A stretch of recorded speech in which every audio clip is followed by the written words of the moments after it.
જય સ્વામિનારાયણ. આપણે નાના હતા ને ત્યારે એમ સાંભળ્યું હતું કે કીડિયું ને કીડિયારું પૂરવાનું, માછલીને શું કહેવાય કે ખવડાવવાનું ને ગાયને ખવડાવવાનું તો પુણ્ય મળે. આ લોકોને ખબર નહીં, એવી ખબર હોય કે નહીં, પણ જો અહીંયા જાણતા પુણ્ય થાય ને એવું કામ છે. 50p નાખો ને એટલે ફૂડ નીકળે. એ ફૂડ જો આ બધું જોવાય બધા એટલા મોટા મોટા માછલા ને ફૂડ નાખવાનું આ રીતે. હાલ્યો બધા પૂન લઈ લ્યો.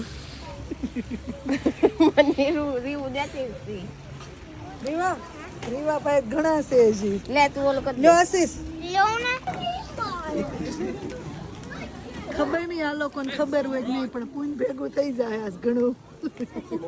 ફટાફટ લગાડી દીધી 50p નું ખવડાવીને લોટરી ભાગ લેવાની. બોલો લો.